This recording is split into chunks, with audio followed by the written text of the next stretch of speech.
Good, thank you. Yes. Look at the squad then. Some of the players who are in. Dan Edwards is called up for the first time officially. What have you seen from him? No, we've been impressed with him. We were hoping to have him in the autumn, but unfortunately had a bit of a groin strain and picked up a head knock as well, so we didn't get a chance to look at him. But no, we've been impressed with him in terms of the way that he's played and starting to mature nicely into looking like a quality 10. Yeah, he's still a youngster, 21 years of age. Any qualms about putting him into a Six Nations environment? Well, I think it's, for us it's a one position where we've spoken about trying to develop some strength and depth in there, and I think someone like him gets an opportunity to stake a bit of a claim. And like I said, we have been impressed with the way that he's played and his calmness and the way that he's controlled games. I think his kicking game's really developed in recent times as well. So, and he's got a good running game too. So we've been impressed with him. The other uncapped players, obviously Ellis Mee. What have you seen from him? Yeah, he's pretty exciting in terms of he's got a presence about him. He's quick and good aerially. Even though he's been playing on the wing, he had a lot of games at fullback as well. I think last year he played 21 out of 22 games at fullback as well. So potentially he's an option for us there going forward. Probably the back three has been like a concern for us in terms of strength and depth, and we had we've got some more options there now, and it's good to see someone like Josh Adams back in contention too. Yeah, you mentioned Josh there, obviously Liam Williams coming back, and up front having great Scarlets out as well. It's a hell of a lot of experience coming back into a squad that needs it. Yeah, absolutely. That's kind of been the positive for us. Someone like David Jenkins coming back too, and bringing back his energy and enthusiasm into the squad too, which will be a positive. And it's probably the first time for a while we had some real sort of dilemmas around some of the selections and some good healthy debate around the team. Yeah, I imagine there's probably been a debate around Max Llewellyn, the guy who started in the autumn quite regularly and seems to be doing all right for Gloucester. Yeah. Look, he's pretty unlucky in terms of that.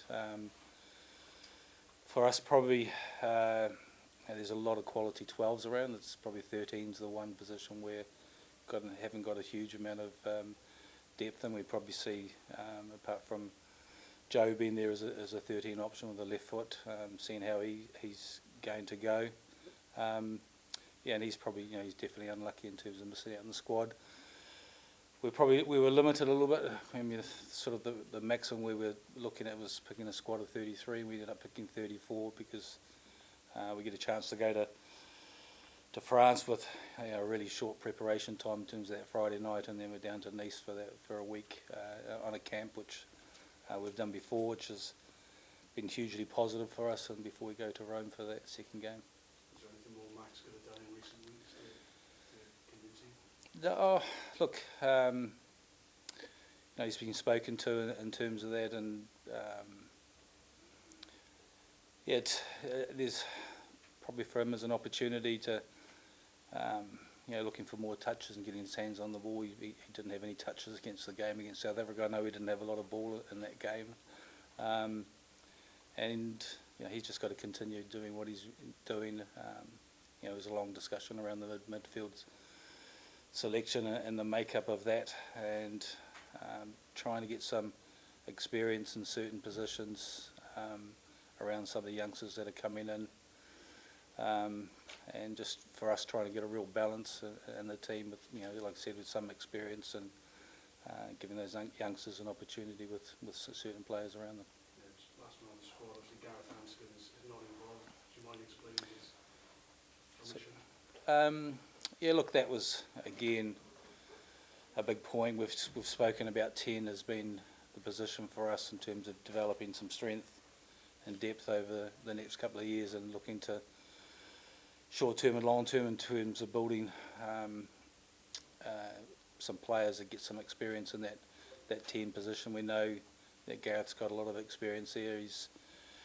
And probably one of the things that we talked about, like he's 33 now, by the next World Cup he'll be 36, is he's going to be around in 3 years' time for the World Cup, and we need to really develop some options for us in that 10 position. to the campaign as a whole. You know, the autumn, I think there was a question during the campaign where we discussed the fact that it's not a tournament. Yep. This is a tournament, and it's all about winning, isn't it? Yeah, absolutely.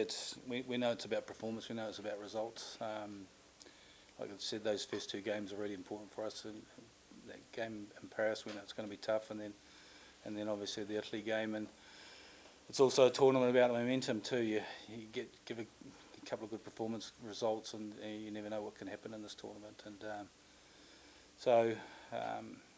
yeah, we're excited about the squad. We're excited about the balance and the mixture, and obviously with some experienced players coming back to bolster the squad, I think it's going to be a real positive for us. Just last one from me then. Obviously we had the review after the autumn campaign. Suggestion in the sort of press release from Abby Tierney afterwards was that the Six Nations is going to be very important in terms of what is put out on the field.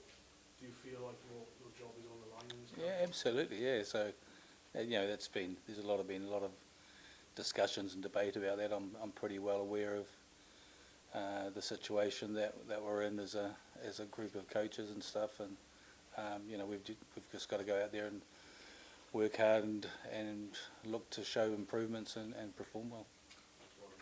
Cheers, thank you. One of some of the young crop you identified last year were Cam Winnett. He had a good run. He's not made the cut this time. Team Country also. What about their machines? Yeah, look, it's like I said, when we were limited a little bit on numbers, how did we get the balance right? Did we?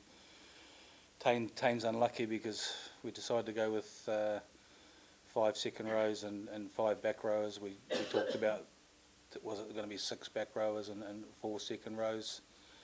We're a little bit compromised in terms of the players playing outside of Wales when on the Tuesday in test weeks, those English players or French players not being selected have to go back to the clubs on the Tuesday, and that does limit your preparation. We don't have them in the fallow weeks, so we probably need to look at bringing 1 or 2 local players in during those fallow weeks to bolster up the numbers. When you look at, you know, particularly in that lock position, when you've got Dafford and Chris and Will and who's the other one? Freddie, not available for those down weeks. So yeah, that's going to be challenging for us. Yeah, so it was just about us trying to get that balance right between what was the numbers of back row and second row. Hooker seems to be an area of concern, given you've been hampered with so many injuries. Dewi, Ryan is obviously struggling not there.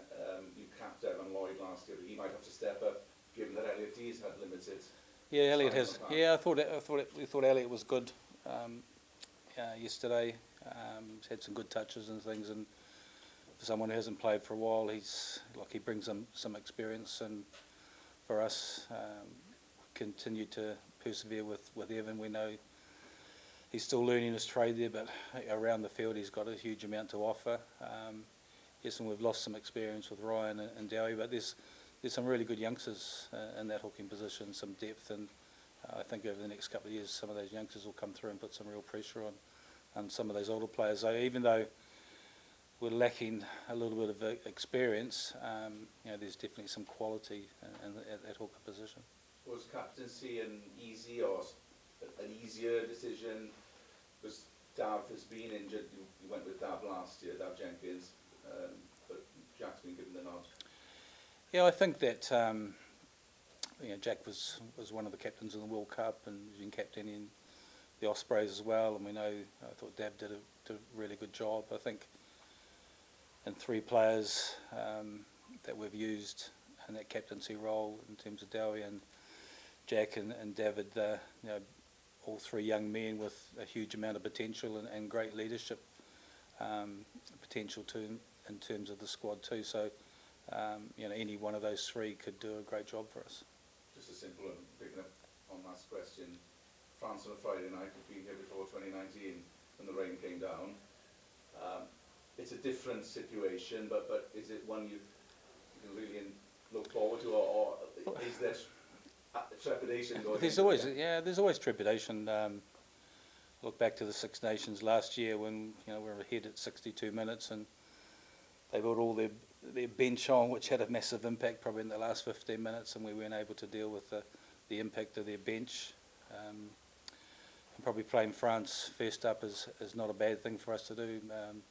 They tend to take a little bit of time to get going in a Six Nations, so getting them first up and sort of a bit of a replica of what happened in 2019. So hopefully we can get off to a good start.